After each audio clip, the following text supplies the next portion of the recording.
tere, hea kuulaja!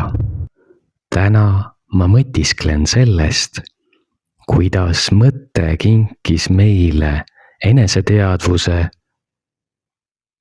ja samas rebis meid lahti tervikust. Ma mõistsin, et mõte on justkui jumalik tööriist, vägi, mille abil me saame juhtida nii oma sisemaailma kui ka välismaailma. Kui suudan oma mõtet juhtida, suudan mõjutada ka oma emotsioone. Mõte ja tunne käivad käsikäes. Kui kontrollid ühte, muutub ka teine.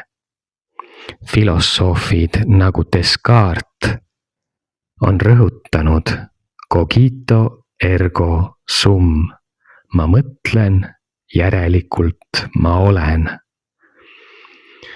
Näidates, kuidas teadlikkus ja mõtlemine on meie identiteedi aluseks.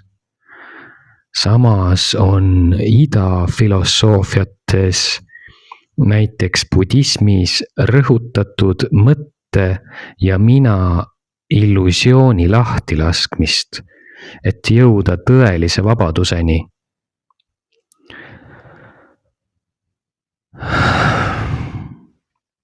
Kuid peagi hakkasin mõtlema, kas inimkonna suurim häda ei seisne mitte selles, et me oleme õpetatud uskuma ainult heasse mõttesse ja heasse tundesse, et me peame tundma end alati hästi ja hoiduma halvast tundest. See on nagu kultuuriline käsk, mis sunnib meid pidevalt hea poole püüdlema. Aga mis juhtub siis, kui me ei oska hästi toime tulla halva tundega või kui me ei suuda juhtida kumbagi, ei positiivset ega negatiivset?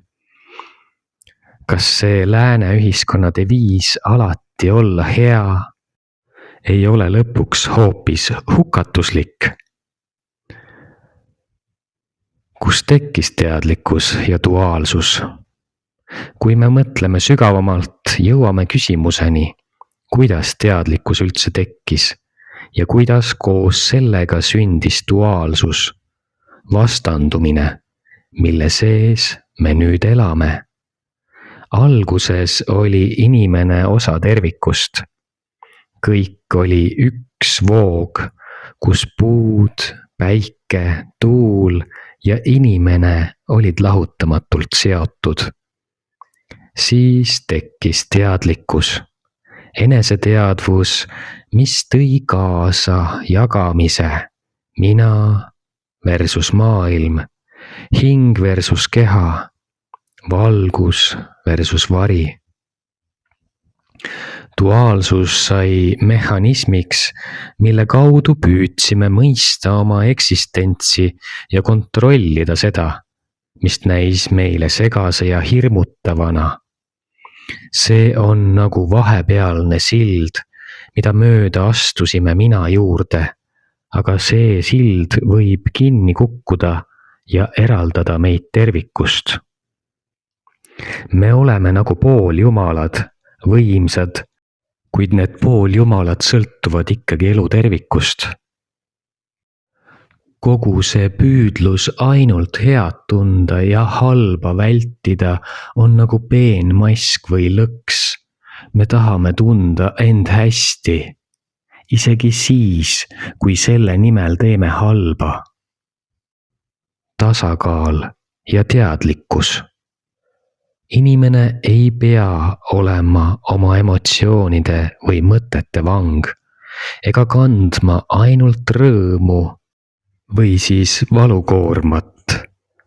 Lahendus peitub teadlikkuses ja vastutuses.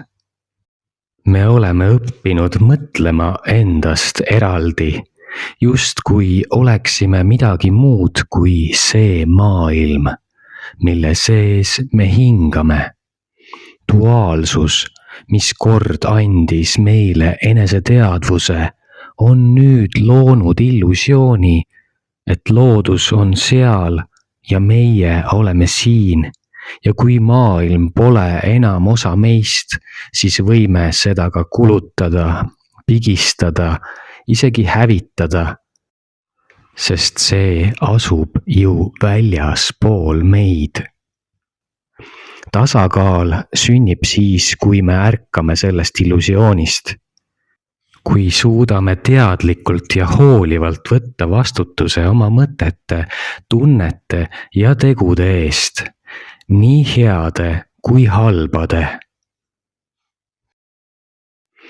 See ei ole piirang ega loobumine, vaid ühendus, sügav side iseenda, teiste ja kogu eluga.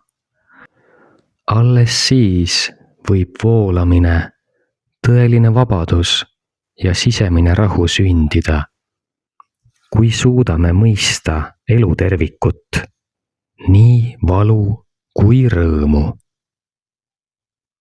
Aitäh teile ja ilusat päeva!